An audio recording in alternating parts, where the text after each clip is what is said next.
امام اعظم ابو حنیفہ علیہ رحمہ فرماتے ہیں کوئی شخص کوئی کلمہ بولے اور اس میں 99 احتمال کفر کے ہوں اور ایک احتمال ایمان کا ہو، اور اس نے واضح نہ کیا ہو کہ میری مراد کیا ہے، تو صرف احتمال پایا جا رہا ہو، تو اس کے ایمان والے احتمال کو ترجیح دی جائے گی کہ ہو سکتا ہے اس کا مفہوم یہ ہو، اس کو ضرور کافر کر کے آپ نے مارنا ہے۔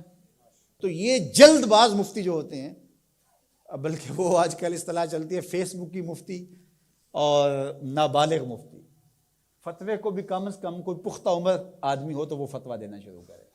یہ اتنے جو ہے وہ جو فتویٰ دینا شروع کر دیتے ہیں، پھر ان کے فتوے کی مشین گن ایسے چلتی ہے کہ پھر کسی کو معافی نہیں کرتے۔ یہ بھی غلو ہے، یعنی صحیح فتوے کو بھی قبول نہ کرنا یہ بھی غلو ہے۔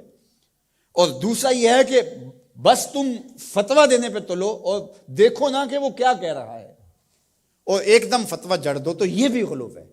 تو فتویٰ یہ شریعت اسلامیہ کا ضابطہ ہے، مفتی شریعت نے بٹھائے ہوئے ہیں۔ حضور کے زمانے میں اور حضور علیہ السلام کے بعد باقاعدہ صحابہ مسائل بیان کرتے تھے، فتویٰ دیا کرتے تھے، لیکن حضرت صدیق اکبر رضی اللہ تعالیٰ عنہ کا زمانہ آپ دیکھیے، آپ نے 7-8 لوگوں کے علاوہ کسی کو جو ہے وہ اجازت نہیں دی تھی کہ وہ فتویٰ دے۔ اور یہاں کوئی بندہ عرب سے آیا تو وہ جس سے بھی بات کرے نا تو وہ کوئی نہ کوئی مسئلہ بتا دیا جائے۔ ایک ان پڑھ سے بھی کوئی مسئلہ شریعت کا پوچھ لیں تو وہ بھی اس کے بارے میں کوئی نہ کوئی بتا دے گا۔ اور اسی طرح کوئی مرض ہو، وہ آج کل وہ کرونا وائرس چل رہا ہے نا، تو اس کے اتنے علاج آگے ہیں کہ ابھی تک جو دنیا کے ماہرین بیٹھے ہیں سر جوڑ کے، ان کو بھی نہیں پتا جو علاج یہاں موجود ہیں۔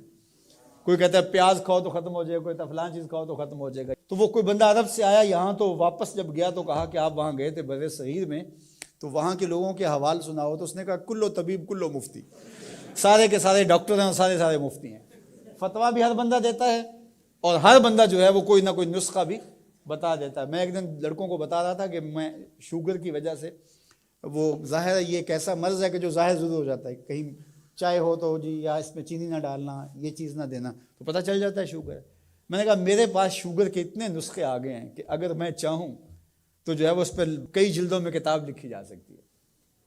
تو یہ نہیں ہے، یہ اسی کا حق ہے جو اللہ کے محبوب علیہ الصلوۃ والسلام نے صحابی سے فرمایا کہ جاؤ فلاں ڈاکٹر، اس زمانے کا طبیب تھا، فرمایا اس کے پاس جاؤ، وہ تمہیں کھجوریں دے گا۔ یعنی علاج بھی خود بتایا لیکن فرمایا اس کے پاس جاؤ۔ اللہ اکبر، یہ میرے حضور نے راہ عمل دیا، اور اگر میرے حضور اس کے پاس نہ بھیجتے، کسی ڈاکٹر کی دکان ہی نہ چلتی، کسی حکیم کا کاروبار ہی نہ چلتا، تو تم میڈیکل سٹور سے لے کر دوائی نہیں کھا سکتے، تمہیں ڈاکٹر اور طبیب کے پاس جا کے جو ہے وہ لینا پڑے گا۔